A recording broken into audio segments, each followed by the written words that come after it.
जय गीता भागवत। मैत्रेय जी बोले, हे विदुर, जब कैलाश पर्वत से शिव शंकर और ब्रह्मा जी सब देवताओं और ऋषियों को साथ लेकर दक्ष प्रजापति की यज्ञशाला में गए और जो देवता आदि वीर भरद के डर से भाग गए थे वह भी वहां पर आ गए। तब शिव जी ने जिन देवताओं और ऋषियों का शरीर वीरभद्र के मारने से घायल हो गया था उनको अपनी कृपा दृष्टि से अच्छा कर दिया। भृगु ऋषि की दाढ़ी के बाल बकरे की दाढ़ी लगाने से फिर उसी तरह जम गए।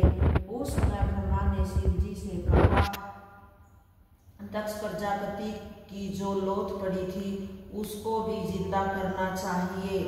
तब महादेव बोले, दक्ष का सिर जो अग्निकुंड में जल गया वह तैयार नहीं हो सकता। कहो तो यज्ञ के बकरे का सिर दक्ष के धड़ से लगाकर उसे जिंदा कर दे। ब्रह्मा ने इस बात को मान लिया और शिव जी ने बकरे का सिर दक्ष प्रजापति के धड़ से लगाकर उसे जिंदा कर दिया। शिव जी की कृपा से यज्ञशाला का स्थान फिर ज्यों की त्यों हो गया। दक्ष प्रजापति ने महादेव को देखते ही उन्हें दंडवत प्रणाम करते हुए विनय की कि हे महाप्रभु, मैंने आपकी बड़ाई और महत्व को न जानकर जैसी करनी आपके साथ की वैसा ही फल पाया। आप कृपा करके यहाँ आए व मुझे अपनी प्रभुता से फिर जिंदा किया और मुझ अज्ञानी का अपराध क्षमा किया। सच है, जिनको परमेश्वर ने महत्व दिया है वे लोग छोटे और मूर्ख मनुष्य की बात पर ध्यान नहीं देते। जितने देवता ऋषि गंधर्व और किन्नर आदि स्त्री व पुरुष दक्ष के यहाँ न्योता करने आए थे वे लोग भी शिव जी की यह महिमा देखकर इसी तरह स्तुति करने लगे। जब महादेव की आज्ञा से दक्ष प्रजापति फिर यज्ञ करने बैठा तब ब्रह्मा महादेव जी और विष्णु भगवान ने सब देवताओं और ऋषियों समेत शास्त्र के अनुसार दक्ष ने उस यज्ञ को संपूर्ण कराया। यज्ञ संपूर्ण होते ही अग्निकुंड से यज्ञ पुरुष भगवान ने चतुर्भुजी मूर्ति वैजयंती माला को सत्तू भयमणि और फूलों के हार गले में डाले गरुड़ पर चढ़े प्रगट होकर दर्शन दिया। उनको देखते ही जितने छोटे बड़े वहां बैठे थे उठ खड़े हुए और पुरुष को साक्षात दंडवत किया। दक्ष प्रजापति हाथ जोड़कर यज्ञ भगवान से बोले, हे वैकुंठनाथ, इस यज्ञ के आरंभ से मैंने महादेव का अपमान किया था, इसलिए मेरा यज्ञ विध्वंस हो गया था। अब मेरा भाग्य उदय हुआ है जो आपने दर्शन देकर मुझे कृतार्थ किया है। मेरा यज्ञ आपकी कृपा से संपूर्ण हुआ है।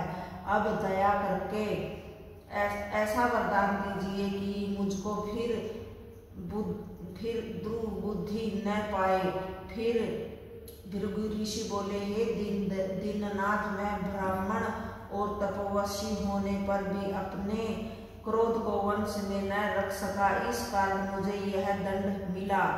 आप दयालु होकर ऐसा आशीर्वाद दीजिए कि मेरा क्रोध छूट जावे, क्योंकि जब तक काम क्रोध मोह और लोभ अपने अधीन नहीं होते तब तक आपकी भक्ति प्राप्त नहीं होती। जब इसी तरह ब्रह्मा, महादेव, इंद्र, गंधर्व, लोकपाल, किन्नर तथा सब देवताओं और ऋषियों ने बहुत स्तुति की। तब यज्ञ पुरुष ने दक्ष से कहा, तुमने यह बहुत अनुचित किया है जो महादेव को अपमान किया। ब्रह्मा, विष्णु और महेश तीनों देवताओं को तुम एक सा जानो। जिस निरंकार पुरुष का लोग जप करते हैं अपना उत्पन्न करने वाला जानते हैं, इसी के ध्यान से तुम भी लीन रहो, तब तुमको ज्ञान प्राप्त होगा।